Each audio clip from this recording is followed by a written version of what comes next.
একটি দ্বীপ, একটি ভয়ঙ্কর সাপ এবং একটি সমাধান যা একসময় ভুল হিসেবে প্রমাণিত হলো।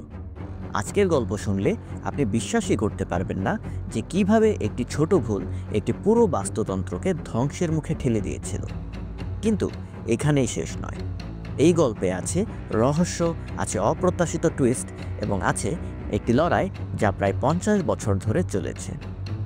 আজ আমি আপনাকে নিয়ে যাচ্ছি জাপানের আমামি ওশিমা দ্বীপে, যেখানে হাবু সাপের আতঙ্ক এবং বেজির আগমন একটি অদ্ভুত এবং ভয়ঙ্কর অধ্যায়ের সূচনা করেছিল। চলুন শুরু করা যাক। 1980 সালের কথা। জাপানের কিছু অঞ্চলে হাবু সাপের কামড়ে প্রায় 400 মানুষ আক্রান্ত হয়েছিল। তাদের মধ্যে অনেকেই বেঁচে ফিরতে পারেনি। হাবু সাপ, যার বিষ এতই ভয়ঙ্কর যে এক কামড়ে মানুষের মৃত্যু হতে পারে। জাপানে বেশ কয়েকটি বিষধর সাপ রয়েছে, তবে সবচেয়ে বিপজ্জনক হলো হাবু এবং এর নিকট আত্মীয় ইস্টার্ন পিট ভাইপার। এই সাপগুলি র্যাটল স্নেক এবং পাফ অ্যাডারের সাথে সম্পর্কিত এবং আপনি কোরাল সাপকেও এই দলে অন্তর্ভুক্ত করতে পারেন। কোবরার মতো সাপগুলি আপনাকে ধারণা দিতে পারে যে জাপানিরা ঠিক কী ধরনের সমস্যার মুখোমুখি হয়েছিল। কিন্তু সমস্যা শুধু সাপের বিষই নয়, সমস্যা ছিল এর সমাধানে। বেশিরভাগ ক্ষেত্রে যারা কামড় খেয়েছিল তারা মারাত্মক বিপদে পড়েছিল, কারণ দীর্ঘদিন ধরে কোনো অ্যান্টিভেনম বা বিষনাশক পাওয়া যায়নি। এমনকি অ্যান্টিভেনম পাওয়া গেলেও তা দ্রুত পাওয়া খুবই কঠিন ছিল।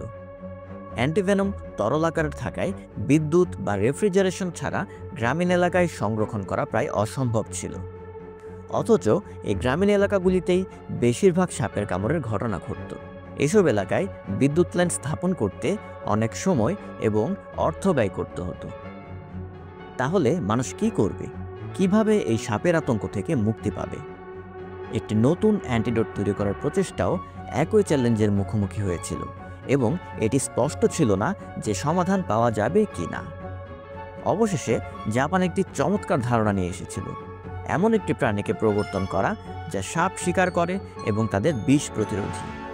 কিন্তু সেই প্রাণীটি কি আসলে সমাধান দিতে পারবে, নাকি এটি নতুন একটি সমস্যার সূচনা করবে? চলুন গল্পটির আরও গভীরে যাওয়া যাক।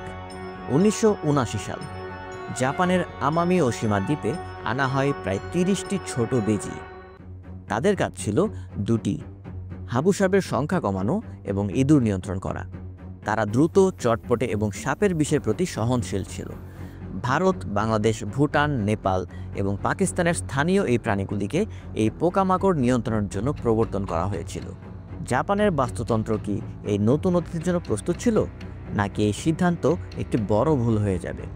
চলুন দেখে নেওয়া যাক কী ঘটেছিল পরের কয়েক বছরে। 1993 সাল। বেজির সংখ্যা বেড়ে গেছে প্রায় 1000-এ, কিন্তু হাবু সাপের সংখ্যা কমেনি। বরং বেজিরা সাপের বদলে অন্য কিছু শিকার করতে শুরু করলো। তারা আক্রমণ করলো স্থানীয় প্রাণীদের, যেমন আমামি খরগোশ, যারা এই দ্বীপের প্রাচীন বাসিন্দা। তাদের সংখ্যা কমতে শুরু করলো। বেজিরা খামারের পাখি, ফলমূল, এমনকি রোগ ছড়াতে শুরু করলো। প্রথমে বেজিগুলির নিখুঁত সমাধান বলে মনে হয়েছিল।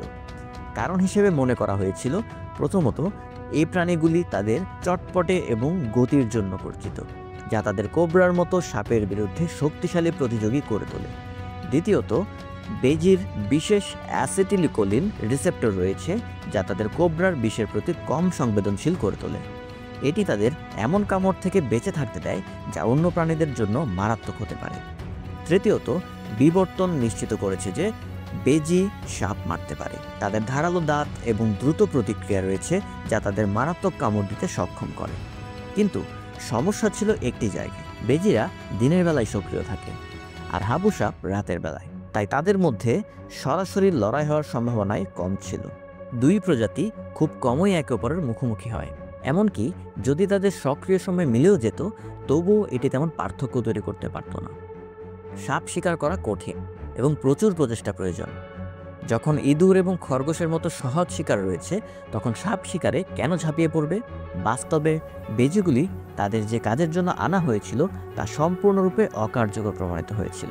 তাহলে কিভাবে এই সমস্যার সমাধান হবে? জাপান কি করবে? চলুন দেখে নেওয়া যাক। 2000 সাল। বেজির সংখ্যা 10,000 ছাড়িয়েছে। জাপানের সরকার বুঝতে পারল এই সমস্যা আর উপেক্ষা করা যাবে না।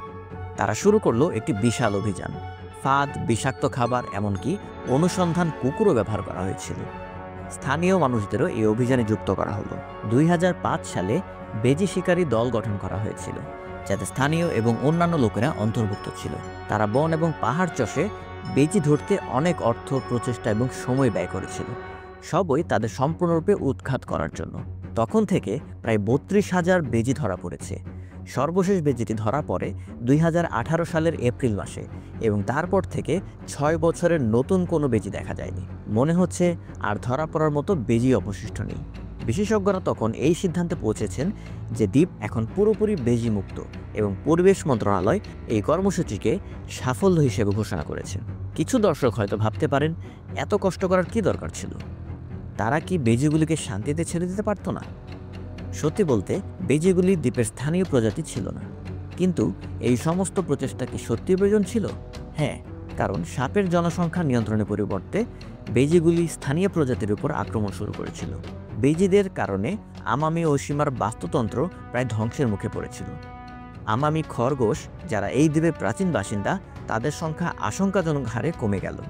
এছাড়াও স্থানীয় পাখি, ইঁদুর এবং অন্যান্য প্রজাতিও বিপন্ন হয়ে পড়ল। তুলনা করলে বিশ্বব্যাপী মাত্র 9টি উদাহরণ রয়েছে যেখানে বেজি প্রবর্তনের পরে তাদের উৎখাত করা হয়েছে। তবে আমাদের ক্ষেত্রে ব্যাপারটি আলাদা।